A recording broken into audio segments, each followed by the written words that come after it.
नमस्कार दोस्तों, अगर आपने जी स्टेट में अपील फाइल कर दी है और अब आपको लग रहा है कि बस अब तो काम खत्म हो गया, अब ट्रिब्यूनल डिसाइड करेगा, तो रुकिए जरा, क्योंकि सच ये है कि जी स्टेट में केस अपील फाइल करने से शुरू होता है, खत्म नहीं होता। यह जान लीजिए कि ट्रिब्यूनल में केस वन साइडेड नहीं चलता है। यहाँ यह एक लीगल कन्वर्सेशन की तरह चलता है। पहले आप अपनी बात रखते हैं यानी अपील फाइल करते हैं, फिर सामने वाला यानी डिपार्टमेंट जवाब देता है, रिप्लाई देता है, और फिर आपको मौका मिलता है उसकी बात की उसके जवाब को जवाब देने का। और अगर आपने इस फ्लो को समझ लिया तो आप केस को कंट्रोल कर सकते हैं, और अगर नहीं समझा, हल्के में लिया, तो जीता हुआ केस हार भी सकते हैं। इसलिए आज हम इस वीडियो में बात करेंगे रिप्लाई की, जिसके बारे में रूल 35, 36, 37, 41 और 61 में बात डिटेल में की गई है। अब सोचिए, इस रिप्लाई में सामने वाला यानी डिपार्टमेंट क्या करेगा? आपकी कुछ बातों को मान लेगा, कुछ को सिरे से नकार भी देगा, और कुछ में गोल मोल बात करेगा।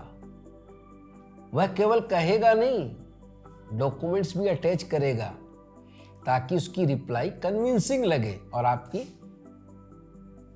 डिफेंस कमजोर हो। मान लीजिए जीएसटी रजिस्ट्रेशन कैंसिलेशन का मामला है।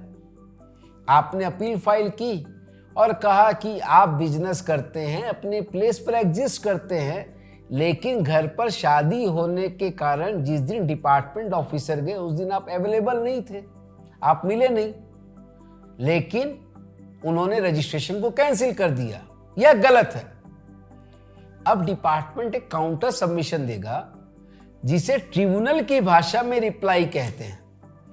उसमें डिपार्टमेंट मान लीजिए कहेगा कि जब ऑफिसर फिजिकल वेरिफिकेशन में गए और आसपास के लोगों से पूछा तो कोई टैक्स पेयर के बारे में, इनके बारे में बता नहीं पाया, इसीलिए कैंसिलेशन का जो प्रोसेस है वो सही है। अब आते हैं प्रोसीजर पर। रूल 35 कहता है कि इस रिप्लाई को पोर्टल पे अपलोड करने के बाद उसका प्रॉपर रजिस्ट्रेशन और नंबरिंग होगा। रूल 36 कहता है कि रिप्लाई करने की भी एक टाइम लिमिट है। पिटीशन या एप्लीकेशन मिलने से 1 महीने के भीतर 30 डेज। इतना ही नहीं, महज फाइलिंग काफी नहीं है, उसे सामने वाले को सर्व भी करना होगा। यानी अपील एक वर्जन है और रिप्लाई सामने वाले का काउंटर वर्जन। लेकिन मैं आपको एक बात बताना चाहता हूं कि डिपार्टमेंट की रिप्लाई को आने के बाद आपको रुकना नहीं है, और नहीं ये सोचना है कि उसका रिप्लाई यानी उसका जवाब हम हियरिंग में दे देंगे। रूल 36 सब रूल 2 कहता है कि अब आपको स्पेसिफिकली बताना है कि सामने वाले यानी डिपार्टमेंट की रिप्लाई के किस पॉइंट को आप एडमिट करेंगे, किसे डिनाई करेंगे और किसे रिबूट करेंगे। और अगर आप जरूरत हो तो आप एडिशनल फैक्ट्स भी दे सकते हैं, यानी रिप्लाई मिलने के बाद आपको चुप नहीं बैठना है, और सामने वाला कुछ गलत बोल रहा है तो आपको उसको रिकॉर्ड पे बताना होगा कि गलत क्या है। अगर उसने आधी बात बताई है तो आपको पूरी बात रखनी होगी। अगर उसने डाउट को क्रिएट किया है तो आपको डाउट को हटाने का प्रूफ देना होगा। यही है रिबटल।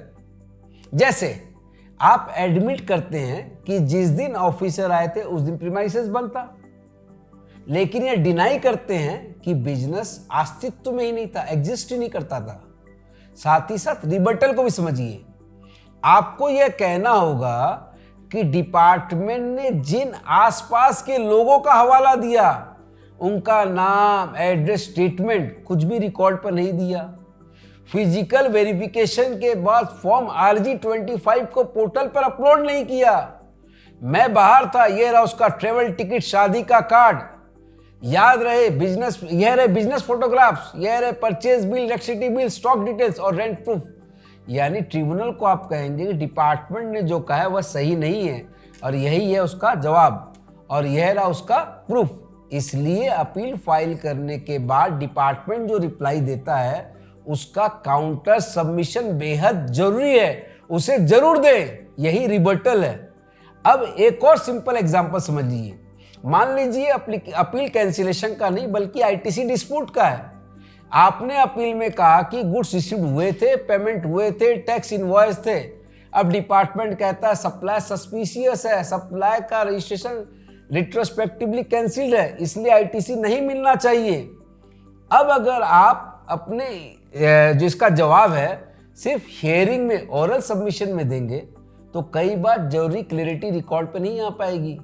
लेकिन अगर आप रिटर्न रिबटल देते हैं तो आप कह सकते हैं सप्लायर कैंसिलेशन बाद में हुआ, ट्रांजैक्शन के समय रजिस्ट्रेशन एक्टिव था, गुड्स एक्चुअली रिसीव्ड हुए, ई वे बिल है, ट्रांसपोर्ट प्रूफ है, जीआरएन है, पेमेंट थ्रू बैंकिंग चैनल है, स्टॉक इनवर्ड इंट्रीज है, आउटवर्ड एक्सटर्नल सप्लाई में भी रिफ्लेक्टेड है। अब ट्रिब्यूनल के सामने सिर्फ एलिगेशन नहीं रहेगा बल्कि एलिगेशन बनाम एविडेंस का कंपैरिजन होगा और लिटिगेशन में वही साइड मजबूत दिखती है जो रिकॉर्ड पर साफ, स्ट्रक्चर्ड और सपोर्टेड जवाब देती है। इतना ही नहीं, अगर आपने रिटर्न रिबटल फाइल किया हुआ होगा तो हियरिंग के समय आपकी ओरल आर्ग्यूमेंट्स और ज़्यादा शार्प, फोकस्ड और इफेक्टिव हो जाएगी, क्योंकि तब आप हियरिंग में नई कहानी नहीं बता रहे होंगे बल्कि ऑलरेडी फाइल रिकॉर्ड को एक्सप्लेन कर रहे होंगे। लेकिन अगर आपने कुछ भी रिटर्न नहीं दिया तो हियरिंग में पॉइंट्स लूज हो जाते हैं। रूल 41 में भी ब्रॉडली यही बताता है कि हियरिंग में पहले एप्लीकेंट को सुना जाएगा, फिर रिस्पोंडेंट को और फिर अपीलेंट को जवाब देने का अवसर मिलेगा। इसलिए स्ट्रॉन्ग लीगल स्ट्रेटेजी यही कहती है कि अपील फाइल करो, रिप्लाई पढ़ो और रिटर्न रिबटल दो। हाँ, अपना अनुभव बतलाता हूं मैं। रिप्लाई को केवल एआई से मत पढ़िएगा क्योंकि उसमें ओवरलुक यानी ओवरसी की समस्या होती है, यानी कई बार पूरा का पूरा पॉइंट ही पकड़ में नहीं आता।